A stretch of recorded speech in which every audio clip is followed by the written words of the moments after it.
Depois dessa linda apresentação da escola, né, gente? Vocês gostaram? Sim! Pra mim não gostaram dessa tarde chuvosa.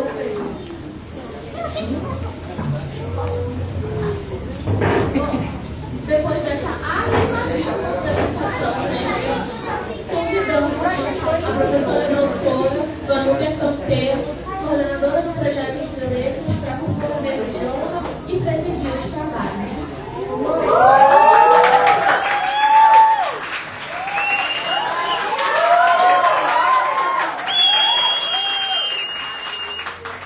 A professora Vanúbia Campeiro é doutora em letras pela Universidade Federal do Pará, mestra no programa de pós-graduação em letras esperados também pela Universidade Federal do Pará, pós-graduada em língua portuguesa pela Pontifícia Universidade Católica, PUC de Minas Gerais, especialista em língua brasileira e sinais na educação inclusiva pela FIBRA, possui graduação em licenciatura plena em letras com habilitação em língua pela Universidade do Estado do Pará, a UEPA, graduação em letras em inglês e educação e graduação em direito pelo Centro Universitário FIBRA. Atualmente, é professora em investigação da Universidade Federal Rural da Amazônia, nossa querida UFRA, e nessa instituição coordena o projeto. Muito obrigada, Maria, pela apresentação. Maria é uma das nossas estagiárias do projeto. E muito boa tarde, gente! Boa tarde! Fico muito feliz de tê-los aqui conosco nesta tarde chuvosa. Hoje seria o aniversário de 117 anos do Guimarães Rosa. E eu acho que ele ficaria felicíssimo com essa comemoração e com essa homenagem. Nós estamos transmitindo este evento ao vivo pelo Instagram do Entre Letras, então os colegas que não puderam estar com a gente, avisem eles que eles podem acompanhar a gente pela internet.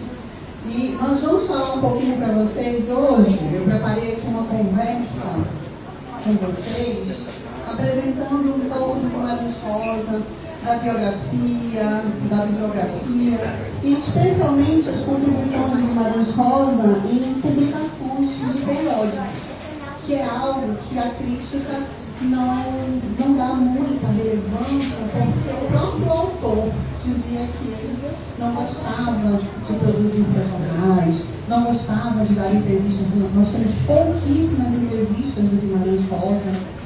Por quê? Porque ele dizia que ele não era, né, uma pessoa que tinha muito contato com jornalistas, ele não gostava muito de jornais e revistas. Assim ele falava, dizia que ele não tinha muito contato com críticos literários.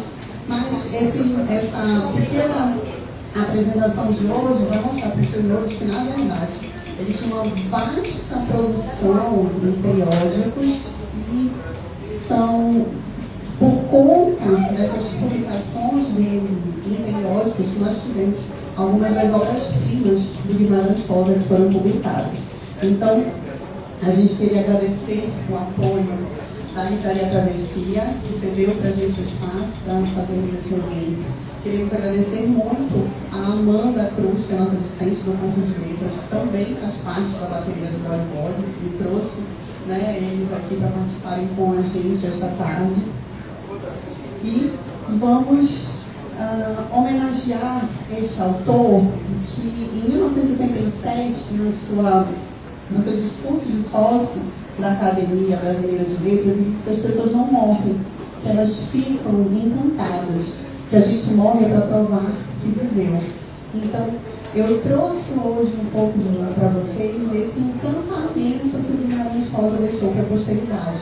Esse homem que foi tão produtivo, foi um gênio da literatura brasileira e foi um grande representante da melhor espécie da literatura universal, porque ele tornou o sertão rosiano, ele trouxe para o sertão rosiano temas que são universais. Então, o Guimarães Rosa, tal qual ele disse na sua posse na Academia Brasileira de Letras em 1967, ele não morreu, ele ficou encantado e deixou essa obra maravilhosa que nos encanta até hoje.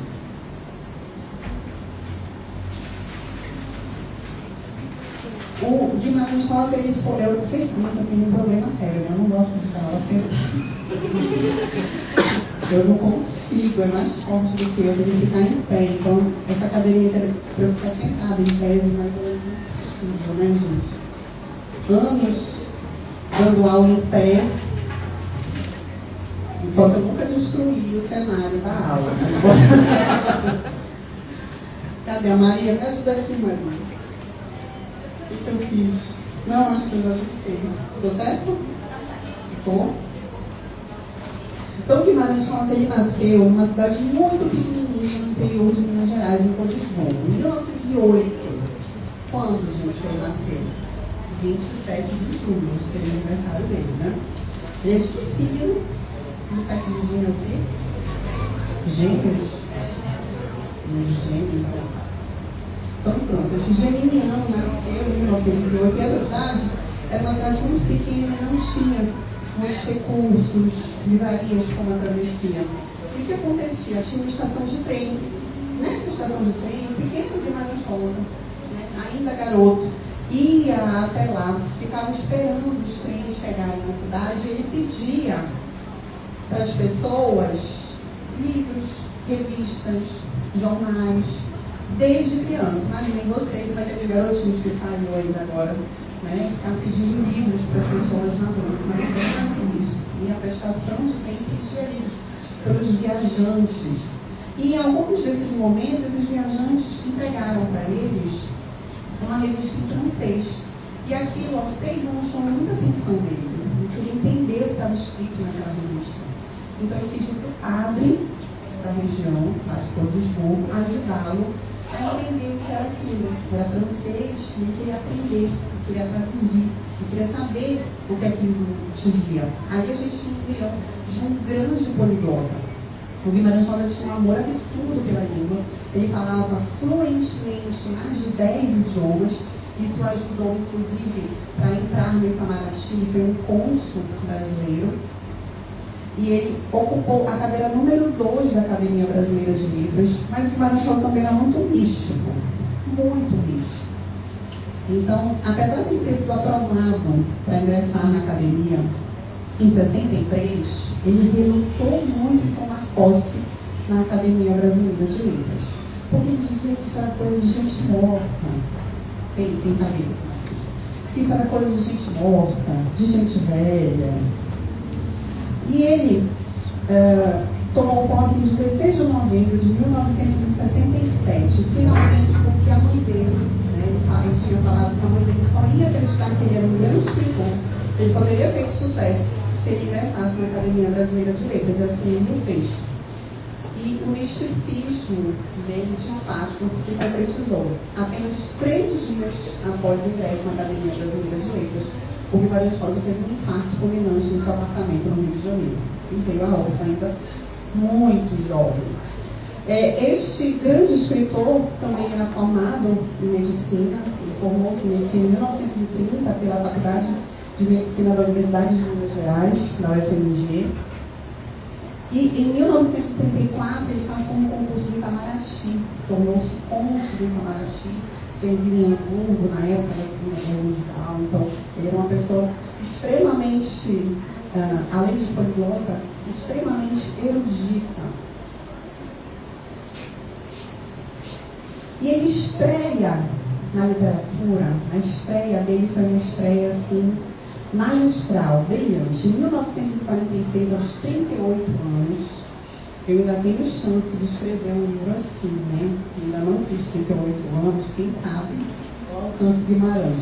Mas ele estreou aos 38 anos, em 1946, publicando uma das suas grandes obras-primas, que foi Sagarana.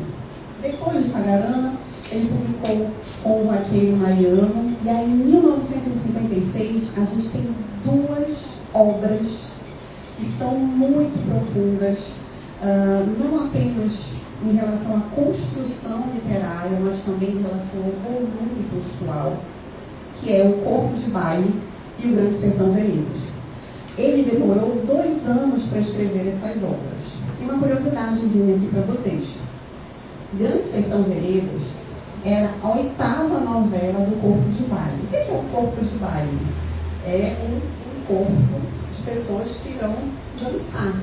Então, este corpo de baile de novelas tinha vários personagens que estavam dançando nas histórias. Então, eram personagens que apareciam em uma história, depois surgiam adultos em outra história. Então, eles estavam bailando nessas 8 novelas. Só que tem um detalhe.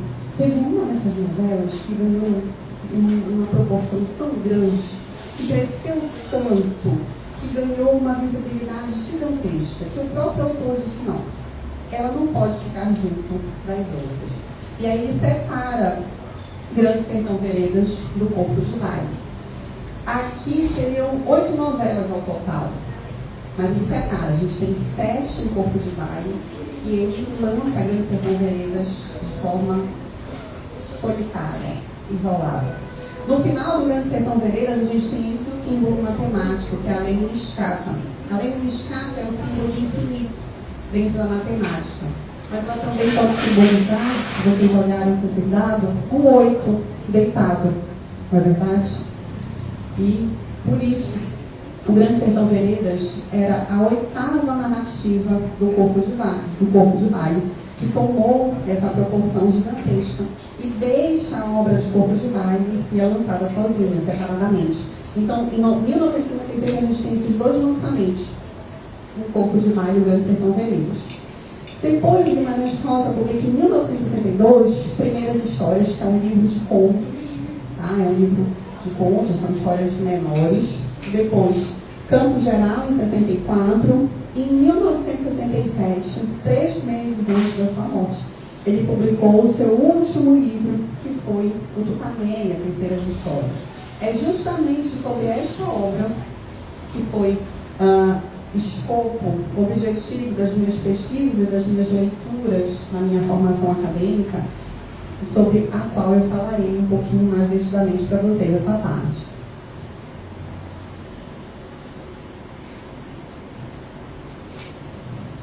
E eu queria começar falando das especificidades dessa obra. Tutameia é cheia de paratextos, ou seja, ela tem vários textos, além dos textos dos seus contos principais, que formam todo o significativo em relação à obra. Mas vai ter que ajustar aqui. Cadê o meu povo para me ajudar? Está cortando aqui, né? Pronto. Deu para ler aí? Está dando para ler? Então, olha só. Começamos com uma obra que tem 2 sumários. Para que serve um sumário, minha gente? Dentro do texto.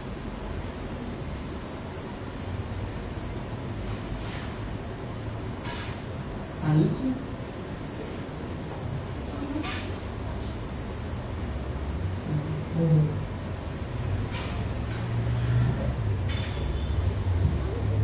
Para que a gente tem um sumário dentro do texto? Para organização das histórias. Só que o Tutameia não tem um sumário, tem 2 sumários. E olha só que interessante. Você lê primeiro. No primeiro sumário tem uma epígrafe do Schopenhauer. Segundo acompanhou, epígrafe é praticamente um resumo do seu sumário. E aí a gente lê aqui, neste sumário do Tutameia, e coloca aqui Tutameia, terceiras histórias, ele coloca uma epígrafe do Schopenhauer. E ele nos diz: daí, pois, como já se disse, exigir a primeira leitura paciência fundada em certeza de que na segunda leitura muita coisa ou tudo se entenderá sob luz inteiramente outra. Então ele já me dá uma pista. Olha, você vai ter que fazer uma segunda leitura, porque na segunda leitura você vai compreender essa obra de uma outra maneira. Então ele vem colocando aqui os textos em ordem alfabética e de repente ele tem uma alteração da ordem alfabética aqui depois do I. Ele coloca o J, GR, como se fossem as iniciais do autor, né? João Guimarães Rosa. Ele altera aqui a ordem alfabética e coloca, e insere aqui, trocada essa ordem alfabética como se fosse para fazer uma pegadinha, dizendo: olha, aqui coloquei minhas iniciais, né? Troquei a ordem alfabética para vocês. Então, nesse momento, a gente olha os textos todos, os 44 textos, organizados quase todos em ordem alfabética. Mas depois, no final do texto, no final da obra, a gente tem um índice de releitura. Então a gente tem um outro sumário nessa obra. Já é algo diferente. Esse índice de releitura traz uma outra epígrafe do Schopenhauer. E ele nos diz: já a construção orgânica e não emendada do conjunto terá feito necessário por vezes ler-se 2 vezes a mesma passagem. Você precisa ler mesmo 2 vezes essa obra, senão você não vai entendê-la como um todo. Aqui ele altera o título da obra, ele coloca terceiras histórias como título e também como subtítulo, e nos dá um índice de releitura. Nesse índice de releitura, ele organiza a obra de maneira diferente. Ele coloca 4 prefácios. O que é um prefácio? Os futuros colegas de profissão. O que é um prefácio numa obra? O que ele faz? Qual é o objetivo do prefácio numa obra? Apresentar, iniciar o texto. E aí nós percebemos que, na verdade, esse livro do Guimarães Rosa tem 4 prefácios. Quando comum mesmo é nós termos apenas um prefácio fazendo a introdução e a apresentação da obra. Então, nesse índice de releitura, a gente diz: olha, você não percebeu, mas na verdade essa obra tem 4 prefácios e 40 contos. Então, nos 44 textos de Tutameia, temos 4 prefácios. Então, a gente já começa a ver que essa obra tem algumas especificidades, algumas diferenças. E por conta de todas essas distinções do texto rosiano em Tutameia, que eu me debrucei a estudá-la.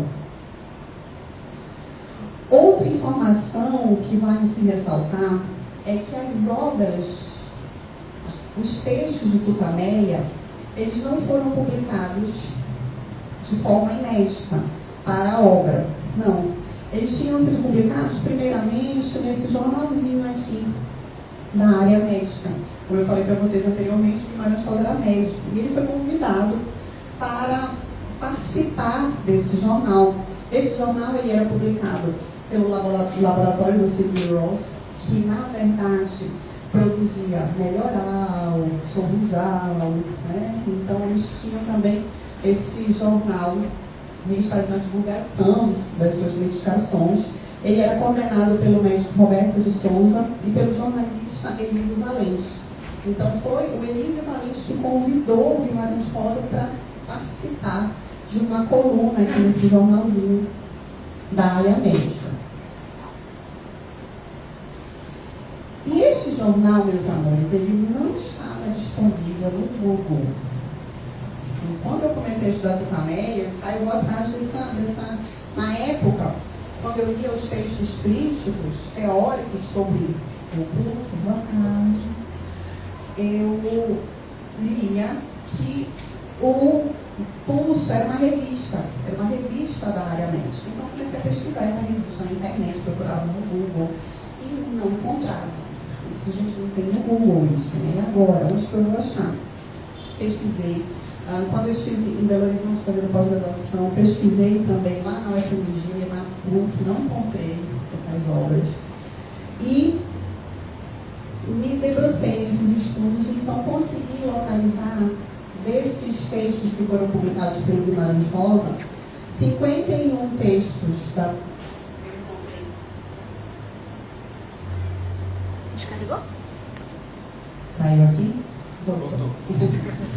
51 textos a gente encontrou na PUC do Rio Grande do Sul, a gente fez Comute, e o restante, os 5 textos, a gente encontrou no Instituto de Estudos Brasileiros da USP, os 5 textos restantes. Então, eu consegui localizar os 56 textos que ele publicou neste jornal e fiz uma análise desses 56 textos. O mais interessante em relação a esse autor é justamente como ele dá pistas erradas para os críticos, até para os seus leitores. Ele gostava muito de fazer isso. Ele gostava de brincar com os seus leitores, com os críticos literários. E ele falava muito a respeito disso, de não dar entrevistas, porque senão eles iam achar tudo muito fácil. Eles quem? Os críticos, os leitores. Então ele gostava de colocar obstáculos nessa leitura, na produção das suas obras. E ele falou, durante a sua vida, durante a sua trajetória, que ele não gostava de dar entrevistas. Realmente nós temos pouquíssimas entrevistas do Guimarães Rosa. Ele dizia que ele não tinha muita aptidão com os jornais. Entretanto, lá no fundo do JGR do IEG, da USP, eu localizei 9.000 textos do Guimarães Rosa, além da sua biblioteca particular que está lá. Então, um dos objetivos das minhas pesquisas foi fazer esse levantamento das produções do Guimarães Rosa. E durante esses 20 anos, de 1947 a 67, o Guimarães Rosa publicou 122 textos, 122 histórias em periódicos, em jornais, em revistas. Quando nós falamos de republicações, esse número sobe para 136. Então ele publicou muito no Diário de Minas, no Globo, no Estado de São Paulo, na Manchete, na Manhã, no Jornal das Letras, na Revista Cruzeiro, enfim, Senhor, ele publicou realmente muitos textos em vários periódicos. Então, desconstruindo aquela ideia de que ele não tinha uma produção substancial em periódicos. Uma das teóricas, uma das grandes críticas a respeito da obra do Guimarães Rosa, a Valnice Nogueira, escreveu nas suas publicações, nas suas interpretações teóricas sobre o Guimarães Rosa, que ele tem uma produção esparsa em periódicos. As minhas pesquisas apresentam uma contraposição a essa fala da Valnice Nogueira Simões, dizendo que muito pelo contrário, ele tinha, sim, uma produção substancial em periódicos e uma certa recorrência em relação a essas produções. Eu trouxe aqui algumas citações do Guimarães Rosa, ele falando um pouco sobre essas produções literárias que ele tinha que fazer para os periódicos. E o Guimarães dizia que jornal é angústia concentrada, porque ele era obrigado a escrever semanalmente para esses periódicos, aquilo causava nele uma angústia. Ele dizia que começava a escrever um mundo de coisas, ideias, imagens, reminiscências. Me acobem, escrevo 5, 10, 15 páginas. É preciso reduzir a 3. Começo a cortar, começo a corrigir. O meu desejo é então continuar a corrigir até o fim da minha vida, mas há que entregar os originais.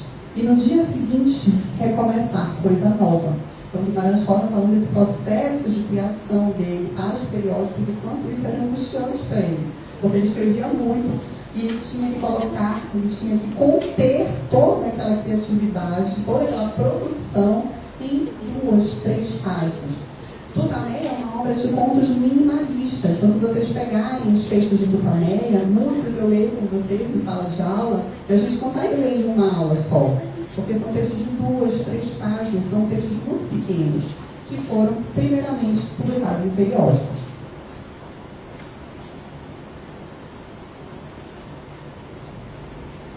Dessas publicações, quando eu analisei o acervo do Guimarães Rosa do IEB, eu percebi que se nós fizéssemos um recuo histórico em relação às suas produções, para 1929 e 1930, a gente sobe o número dessas publicações de 122 para 126 histórias. Por quê? Porque ele publica, ainda jovem, né, O Mistério de Raymond Hall, em 7 de dezembro de 29, Cronos Kayanak, Tempo e Destino, e Caçadores de Camurças. São textos que ele publicou na revista Cruzeiro e no jornal ainda em 29 e 30, ou seja, a gente amplia um pouco mais essa quantidade de publicações dele em periódicos.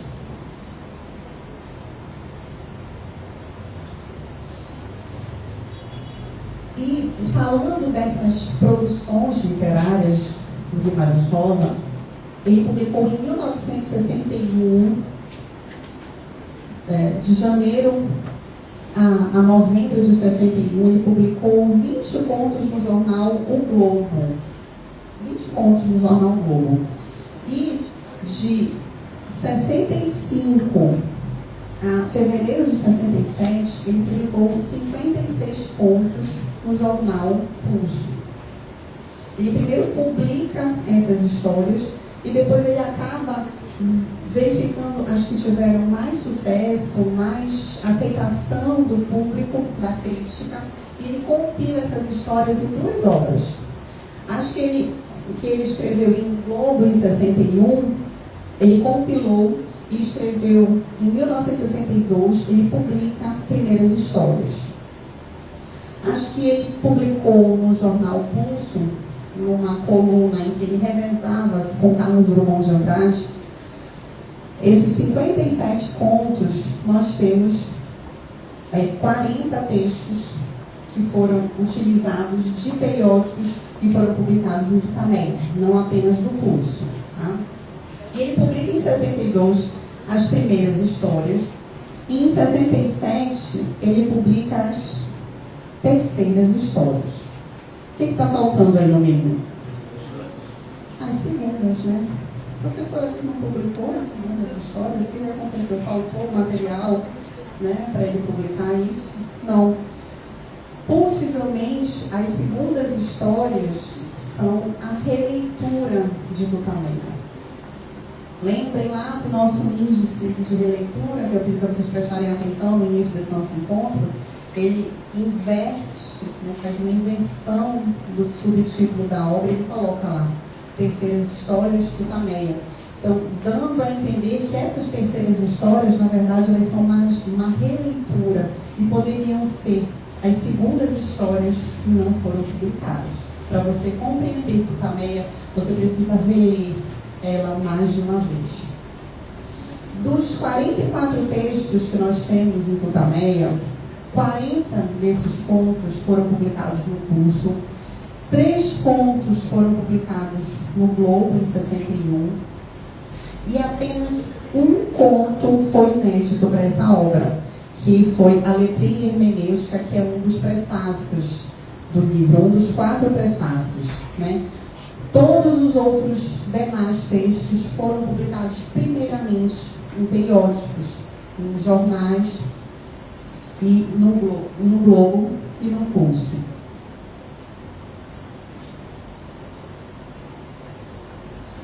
Este aqui era o jornal em que ele publicava a sua coluna. Como eu falei para os senhores, logo no começo das minhas pesquisas sobre Tutameia, Tutameia era colocado pela crítica como uma revista.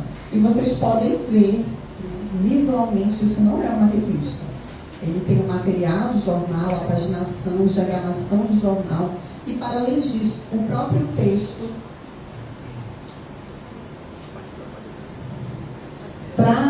trata-se como um jornal, pelo Pulso, pelo jornal Pulso. Então, ele fala, né, que escreveu esse jornal. Então, os meus estudos, eles vão de encontro à crítica anterior, as publicações anteriores que tratavam esse periódico enquanto uma revista. Na verdade, o Pulso é, sim, um jornal no qual ele publica essas obras. E eu trouxe para vocês aqui as imagens dessas publicações dos nossos 4 prefácios. Do Hipotrélico, que foi publicado no Globo em 14 de janeiro de 1961. Então está aqui, ó, a coluna que Guimarães Rosa teve que escrever para caber toda essa inventividade aqui nessa coluna Portas de Livraria.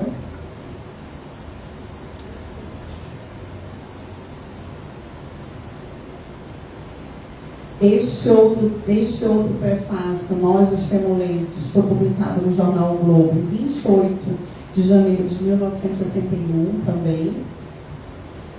Aqui, esta outra seção do jornal também.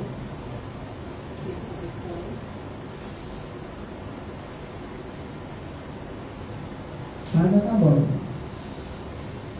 E este prefácio, A Escova e a Dúvida, foi publicada em 15 de maio de 65 no Pulso, e ela tem mais um detalhe. Dentro deste prefácio que foi colocado em Tutameia, ele é composto por outras publicações, por outros textos que foram publicados. Ele faz uma compilação dessas outras publicações para reunir esse prefácio. Então, em 15 de maio de 65, ele publica essas partes. Em 67, sobre os Planaltos, que é o começo da 7ª parte. Em 18 de março de 67, os Cadernos de Zito, que correspondem ao final da 7ª parte. Em 15 de abril de 67, ele publica Inteiriza Incessância, que é a parte 2. 28 de abril de 67, Traz Tempo, que é a parte 3 deste nosso prefácio. E em 15 de maio, Vida e Arte e Mais, que corresponde à parte 6 desse prefácio. Percebam que, na verdade, esta obra, ela parece muito desmembrada, muito retalhada. Professora, como é que ele faz um negócio desse, né? Ele pega um monte de texto e junta, deve ser um horror esse negócio. Ele vai ser tudo desconexo, muito pelo contrário. Na verdade, é como se Guimarães Rosa tivesse pensado anteriormente a organização, a estruturação dessa obra. E cada um desses prefácios, na verdade, inaugura 4 blocos de histórias. Então, nós temos histórias sobre bêbados, histórias sobre o amor, histórias sobre crianças. Quando vocês lerem a obra, vocês vão perceber que, na verdade, este texto ele foi todo organizado. E esses prefácios que vão fazer a separação dessas temáticas dentro da obra.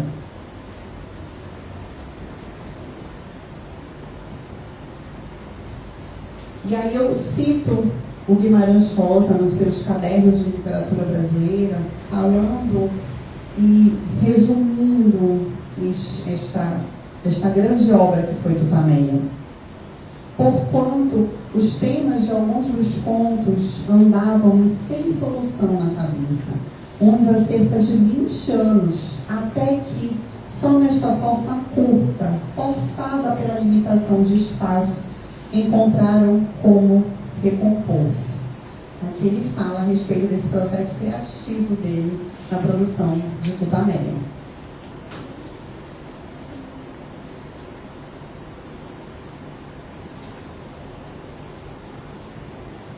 E nós vamos nos encaminhando aqui para esses últimos momentos desta minha fala. Depois eu vou conversar com vocês um pouquinho sobre a obra, fazendo uma citação de um desses contos do Guimarães Rosa, que se eu seria personagem, em que ele nos diz: note-se e medite-se. Para mim mesmo sou anônimo. O mais fundo de meus pensamentos não entende minhas palavras. Só sabemos de nós mesmos com muita confusão. Então esse homem que diz que não consegue se compreender na sua completude, que não consegue se compreender de forma holística por conta da confusão de pensamentos que permeiam a sua cabeça, nos deixa altamente instigados. 117 anos faria, se fosse vivo, não está mais entre nós, mas deixou este legado de encantarias e de inquietações até hoje com a sua obra. Aproveito o espaço para divulgar aqui o nosso projeto. Esse evento foi idealizado pelo Projeto Entre Letras. Gostaria de agradecer a todos os nossos bolsistas, aos nossos alunos voluntários aqui que estão com a gente participando nesta tarde de hoje. O Projeto Entre Letras, ele é um projeto de extensão da universidade. Nós recorrentemente fazemos eventos e queríamos contar com a participação de vocês. Agradeço muito por vocês terem vindo conosco nesta tarde chuvosa, né, de sexta-feira, mas estão todos aqui com a gente. Aqui no Instagram do Projeto Entre Letras UFRA, a gente divulga sempre as nossas ações, as nossas atividades. Esse nosso evento está sendo transmitido pelo Instagram e a gente também depois vai deixar disponível lá no nosso canal. Confiram lá, os nossos eventos também ficam lá guardados. E eu gostaria também de socializar com os senhores a minha obra, que é o Amor na Obra de Tutameia, de Guimarães Rosa. Neste livro eu fiz uma análise sobre o bloco de contos que o Guimarães Rosa e Tutameia falou sobre o amor. E lá eu faço uma análise hermenêutica e estilística da construção desses textos, fazendo uma leitura das suas primeiras publicações nos periódicos e, posteriormente, quais foram as modificações, diferenças que ele trouxe para a publicação do suporte livro. Eu queria agradecer muito a presença de todos vocês. Encerro agora a minha apresentação e a Isabela vai passar para os senhores a palavra. Caso alguém queira fazer alguma pergunta, estou à disposição para conversarmos um pouquinho. Oi, gente, boa tarde. Alguém tem alguma pergunta para essa palestra maravilhosa de hoje? Vai, Gabriel. Só um segundo. Estou aqui. Não dá para eu. Boa tarde. Eu queria perguntar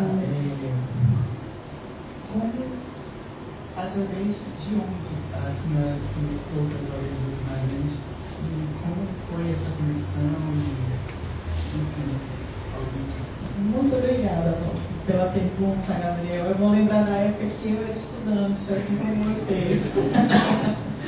Porque eu sou jovem, que nem vocês, há um pouco mais de tempo. Eu sempre digo isso, né? Mas é verdade. Então, quando eu tinha 16 anos, eu entrei na graduação do curso de letras. E aos 16 anos, eu conheci um professor lá no UFPE. Eu fiz graduação em letras na Universidade do Estado do Pará. E frequentei todos os cursos que vocês podem imaginar, tanto na UEPA quanto na Federal. Tudo que tinha, eu estava lá no meio, que eu adorava. discutir literatura para além dos muros da universidade. Então, em um desses eventos na UFPA, eu conheci um professor que estava... Eu conheci, na verdade, um orientando de um professor que estava afastado do pós-doutorado. E eles tinham um grupo de pesquisa sobre Guimarães Rosa. E quando eu assisti aquela palestra, eu fiquei encantada. Eu não conhecia Guimarães. Aos 16 anos eu não conhecia muita coisa da vida, né, gente? Então, eu fiquei muito encantada com aquele autor.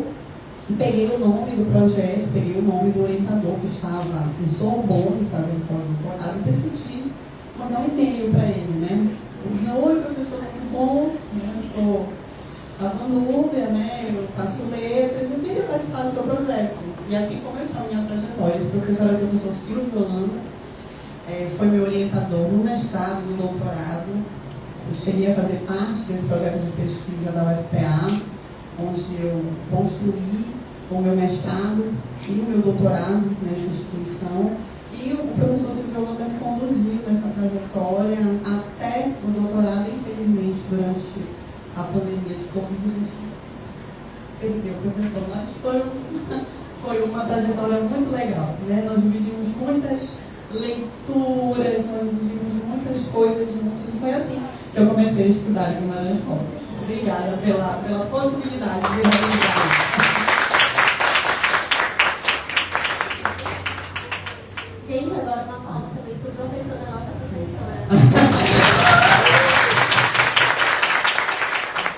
Ele acompanhando isso em algum lugar, né? Meu Deus, aquela menina de 16 anos que me perturbava, já é o professor. É assim. Mais alguma pergunta?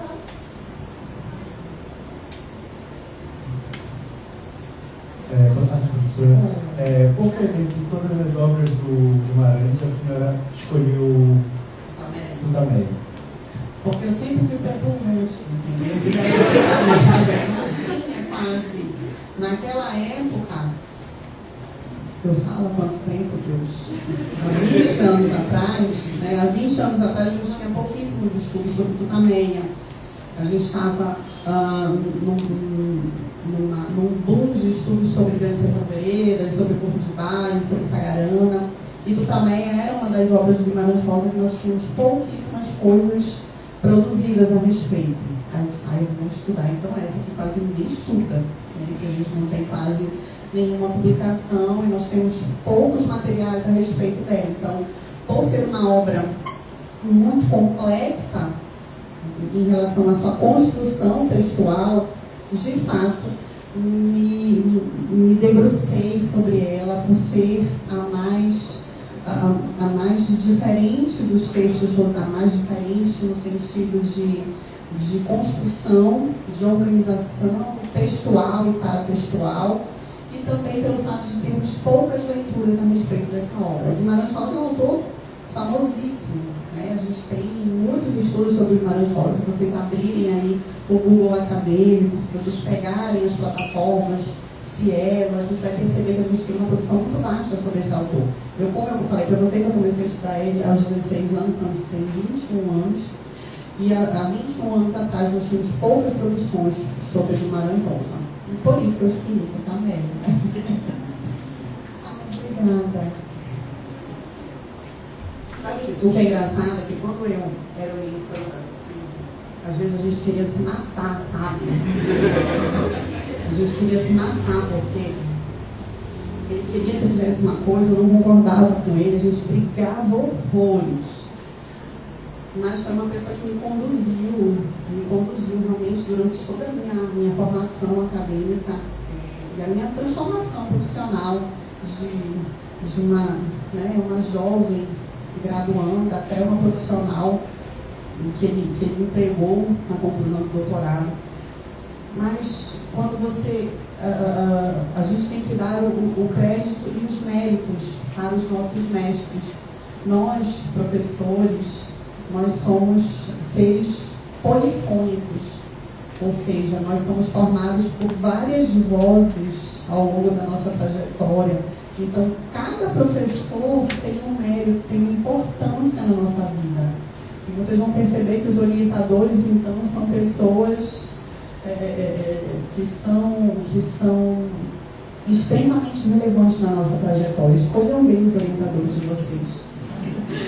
E apesar de todas essas brigas acadêmicas que nós tínhamos, mas nós perdemos de forma tão trágica e tão jovem ainda, tinha pouco mais de 50 anos, quando ele morreu de Covid, foi muito triste.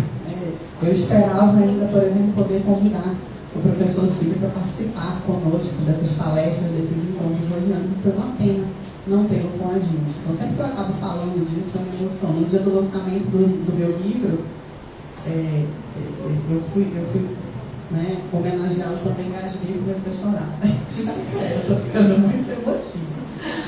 Mas, enfim, nós temos que dar valor aos nossos mestres, que realmente fazem diferença na nossa trajetória. Gostaria de dizer que eu escolhi muito bem a orientadora. Gente, mas a boca tá agudas.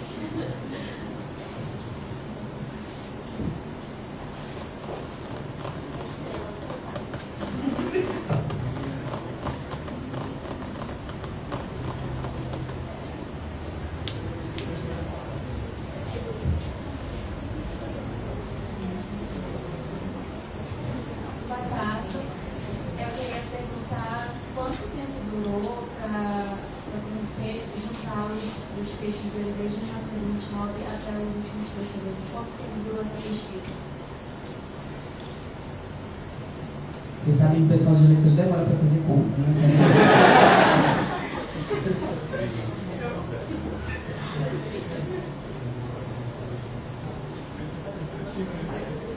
Há 10 anos. Faz 10 anos de levantamento de material. 4 anos de doutorado, 2 anos de mestrado, e antes disso eu já estava procurando os textos. Demorei muito tempo para encontrá-los, muitos anos mesmo. Então, quando eu fui para Belo Horizonte para fazer pós-graduação na PUC, eu tinha certeza que eu ia encontrar eles lá em Belo Horizonte. Mas você não tem esses materiais disponíveis nem no FMG, nem na PUC em Belo Horizonte. E aí isso me chamou mais atenção ainda. Eu comecei a estudar Guimarães Rosa desde a graduação. Então, eu persigo esses materiais desde a graduação. E eu não consegui encontrar ainda na graduação por falta de recursos, de possibilidades de intercâmbio com outras instituições. Então, a partir da minha especialização, que eu fui fazer fora, eu comecei a fazer uma pesquisa, uma busca mais ativa. E como eu disse para os senhores, esse material não tem disponível na internet. E isso acaba dificultando ainda mais a pesquisa e o acesso a esses materiais. Então, para conseguir localizar toda essa produção dele, e no meu doutorado eu consegui localizar todas as publicações do Pulso e todas as publicações do Globo.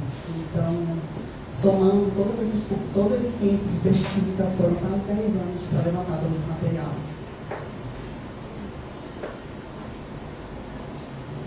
A gente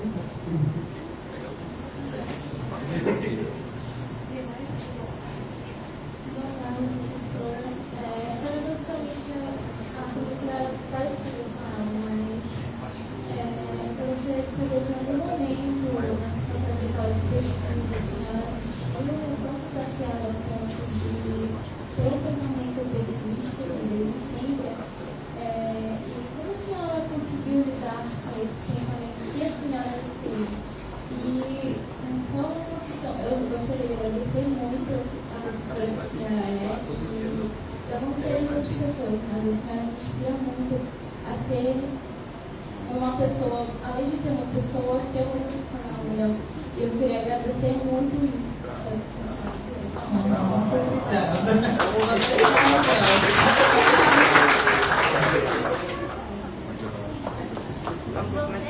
Não, eu não pensei em desistir. Eu queria enganar meu professor, como eu falei para você.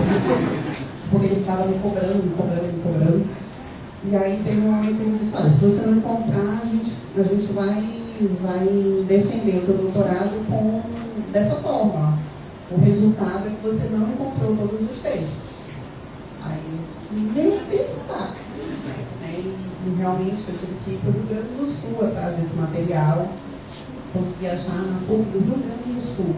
Porque como eu fui aluno da PUC, eu comecei a pesquisar nos catálogos das PUCs em todo o país. E aí eu consegui localizar uma parte deles no Rio Grande do Sul e a outra parte no IEB, em São Paulo. Então, foi nos 45 do segundo tempo, no finalzinho do doutorado, eu consegui localizar todo o material. Mas deu certo. Então, todos esses textos estão comigo hoje, né, para os meus futuros orientandos, quiserem trabalhar com esses materiais, eu tenho eles disponíveis, né, agora completos, para que nós possamos estudá-los mais profundamente. Então, dá muito trabalho, mas desistir nunca foi do meu perfil. Né? Eu vim lá do jogo, mas não ia perder, né? Lá no Federal, jamais. Então, gente, agora ninguém esperava, mas vai ter um sorteio.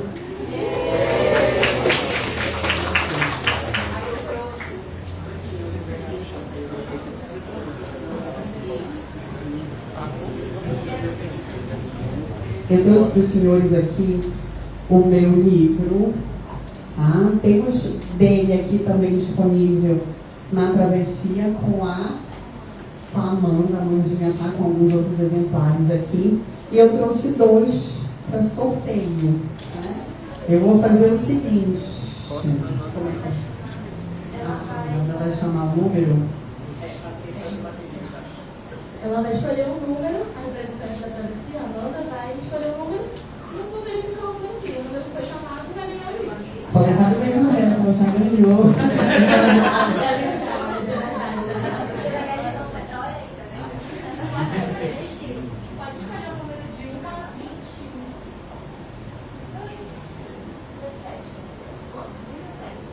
17. Luane Rafaela Vieira Rodrigues. Não veio, né?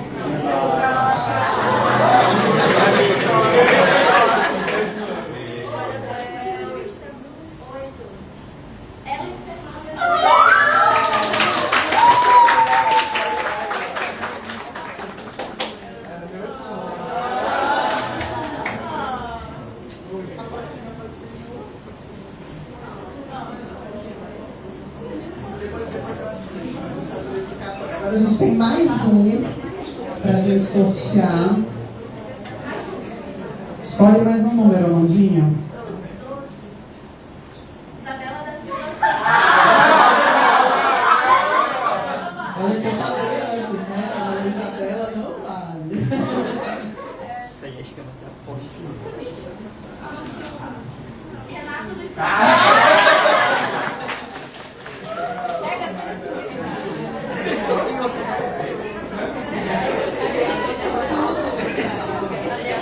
Obrigada, Amanda.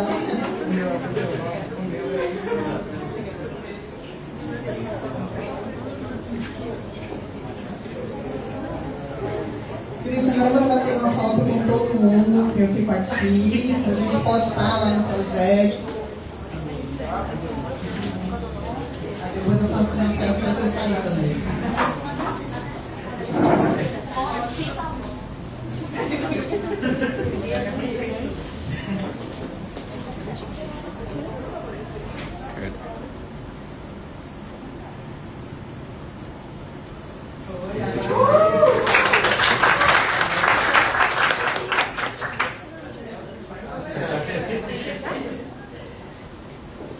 Agora na céu vocês vão ficar felizes, tá?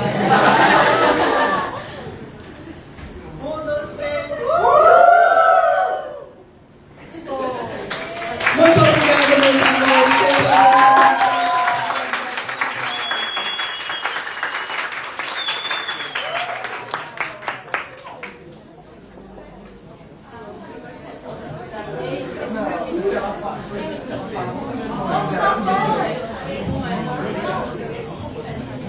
Vamos dar um